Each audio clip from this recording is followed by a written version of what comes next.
रमज़ानुल मुबारक की आमद से मुबारकबाद देना, इससे जन्नत वाजिब हो जाती है। आप मोबाइल के ऊपर, सोशल मीडिया के ऊपर बेशुमार ऐसी पोस्टें देखते हैं, हदीसें फॉरवर्ड की जाती हैं व्हाट्सएप पे या फेसबुक वगैरह पे, कि जिसके अंदर वो होता है, लिखा होता है, कुछ अरबी बना के लिखी होती है या कुछ अंदर बस वो एडिटिंग उसकी होती है कि जो नबी सल्लल्लाहु अलैहि वसल्लम, नाउज़ बिल्लाह, यानी मैं तो मनसूब ही नहीं चल करता, उसमें हुजूर का नाम लिखा होता है, आका करीम अलैहिस्सलाम का, आगे उसको रसूलुल्लाह सल्लल्लाहु अलैहि वसल्लम की तरफ मनसूब किया होता है और नीचे लिखा होता है कि जो रमज़ान की सबसे पहले मुबारक दे उस पर जहन्नम की आग हराम है, उसे जन्नत की बशारत दे दी जाएगी। तो बंदे वो धड़ाधड़ भेज रहे होते हैं आगे। तो कुछ साथी सवाल भी करते हैं कि ये क्या है, ये है भी या नहीं है। तो इसके बारे में याद रखिए, नबी सल्लल्लाहु अलैहि वसल्लम ने इरशाद फरमाया, सही मुस्लिम के मुकदमा में ये रवायत है, फरमाया कफ़ा बिल मरइ कज़िबन अन युहद्दिसा बिकुल्लि मा समिअ, जो बंदा हर सुनी सुनाई बात कर दे ये उसके झूठा होने के लिए काफ़ी है। और नबी सल्लल्लाहु अलैहि वसल्लम के फ़रमान के बारे में तो हमें बहुत एहतियात करनी चाहिए। जो बात आए उसको रसूलुल्लाह का फ़रमान समझ के आगे भेज देना, इससे सख्त एहतियात करनी चाहिए। इमाम बुखारी के उस्ताद हैं इमाम इब्न अबी शैबा, मुसन्नफ़ इब्न अबी शैबा के अंदर किताबुस्सियाम के अंदर वो एक हदीस लिखते हैं। मुस्नद अहमद में भी वो रिवायत है कि सहाबी फरमाते हैं, नबी सल्लल्लाहु अलैहि वसल्लम अपने असहाब की तरफ मुतवज्जे हुए और आका करीम अलैहिस्सलाम ने खुतबा दिया, वहुवा युबश्शिरु अस्हाबहु, इस हाल में कि नबी सल्लल्लाहु अलैहि वसल्लम अपने सहाबा को खुशखबरी दे रहे थे। किस चीज़ की खुशखबरी?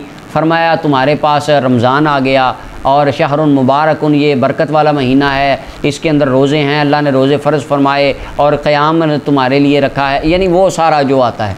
तो ये इतना आता है हदीस में कि नबी सल्लल्लाहु अलैहि वसल्लम ने रमज़ानुल मुबारक की आमद की मुबारक अपने सहाबा को दी है, खुशखबरी दी है। तो इस रमज़ान आ रहा है, इतना हम कह सकते हैं कि भाई रमज़ान आ रहा है, आपको रमज़ान आने की बहुत बहुत मुबारक। बस ये अगली जो बात है कि आपके ऊपर जन्नत वाजिब हो जाएगी, जहन्नम से आज़ादी, बस तो इसका मतलब है फिर हम नमाज रहने देते हैं, मस्जिदें बंद कर देते हैं, यही कह देते हैं, पोस्टर लगा देते हैं साल बाद, बस आप रमज़ान की मुबारक फॉरवर्ड कर दिया करें, इंशाअल्लाह पक्की जन्नत आपकी।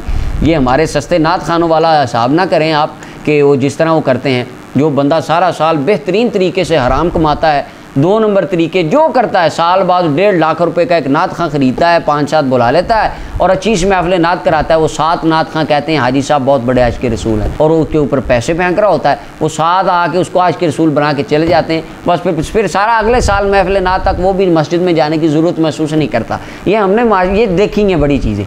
तो ये इसकी कोई हकीकत नहीं है दीन में इस तरह की। नबी सल्लल्लाहु अलैहि वसल्लम ने ये ज़रूर फरमाया, जिसने मेरी तरफ झूठी बात मनसूब की वो अपना ठिकाना जहन्नम बना ले। सही बुखारी की ये हदीस है। तो लिहाजा नबी अकरम सल्लल्लाहु अलैहि वसल्लम की तरफ किसी बात को मनसूब करने में इंतहाई दर्जे की एहतियात हमें करना लाजिम है। रमज़ानुल मुबारक की खुशखबरी देना, मुबारक देना, ये नबी सल्लल्लाहु अलैहि वसल्लम की सुन्नत है, हुजूर ने अपने सहाबा को दी है। लेकिन ये कहना कि बस आज़ाद हो गए जहन्नम की आग से, तो फिर रोज़े भी ना रखें। अगर पहले ही आज़ाद हो गए, बस मुबारक दें, एक मैसेज से ही आज़ाद हो गए, तो इसके बारे में एहतियात करनी चाहिए। अल्लाह ताला हमें समझने की तौफीक अता फरमाए।